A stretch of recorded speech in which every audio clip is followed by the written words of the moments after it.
Hello friends, good morning. तर या ठिकाणी आज मी सकाळी माझ्या मुलांसाठी करायला घेतला होता नाश्ता. आणि नाश्त्यामध्ये तुम्ही बघू शकता काय आहे. तर या ठिकाणी मी माझ्या मुलांसाठी करत आहे तांदूळाचा चिला.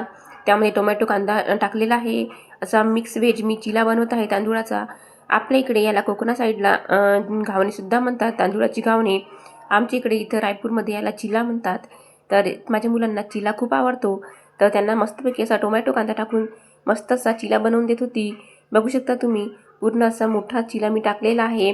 आणि आधी मला चिला वगैरे बनवता येत नव्हता, परंतु इकडे आल्यानंतर मी चिला बनवायला शिकलेली आहे. तर या ठिकाणी मस्त असा चिला माझा होत आहे. याला आपल्याला कमी कमी पावरावर थोडं होऊ द्यायचं आहे. तर तुम्हाला दाखवते मी जवळून. तर पाहू शकता तुम्ही, हा मस्त असा चिला एका साईडला झालेला आहे. आता मी याला दुसऱ्या साईडला सुद्धा पलटवून घेते आणि तुम्हाला सुद्धा दाखवते किती छान झालेला आहे. तर सकाळी सकाळी हा चिला नाश्त्याला खाणं खूप पौष्टिकसुद्धा असतो. तर या ठिकाणी पाहू शकता तुम्ही, हलक्या हाताने मी याला कड्याकड्याने काढून घेत आहे आणि मस्त असा आता पलटवून घेणार आहे. आणि खूप छान लागतो हा चिला खायला. तुम्हीसुद्धा ही रेसिपी नक्की ट्राय करून पहा. तर हा पहा, माझ्या मुलांसाठी चिला वगैरे बनवून तयार आहे. मग आमचा नाश्ता वगैरे झाला. त्यानंतर मी इथे बटाट्याची भाजी करायला बसली होती. त्यासाठी मी बटाटे मस्तपैकी सोडून घेतले आणि इथं बटाटे कापूनसुद्धा घेतलेले होते. त्यानंतर माझ्या मुलांसाठी सुद्धा एका साईडला वरण भात लावला होता. कारण आलूची भाजी त्यांना कोरडी वगैरे होते म्हणून.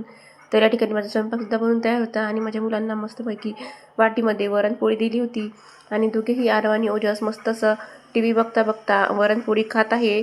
आणि त्यांना एक सवय खूप छान लागलेली आहे की स्वतःच्या हाताने जेवतात ते दोघे असल्यामुळे एकमेकांचं बघून बघून सगळं काही करतात.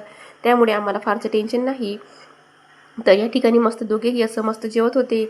आणि त्यांना पोळीचे तुकडे वगैरे करून दिले होते. ते ना हाताने सुद्धा पोळीचे तुकडे करतात, परंतु त्यांना भरपूर वेळ लागतो आणि ते मग जास्त खातसुद्धा नाही. त्यामुळे आम्ही त्यांना तुकडे वगैरे करून देतो. चला मग मित्रांनो, या ब्लॉगला मी तेच थांबवते. तुम्हाला माझा आता छोटासा ब्लॉग कसा वाटला ते कमेंट करून नक्की सांगा. आणि जर तुम्हाला माझा ब्लॉग आवडला असेल तर प्लीज माझ्या चॅनलला लाईक, शेअर आणि सबस्क्राईब करा. आणि पुढच्या व्हिडिओमध्ये असंच नवीन काहीतरी घेऊन भेटूया. तोपर्यंत सर्वांना बाय बाय.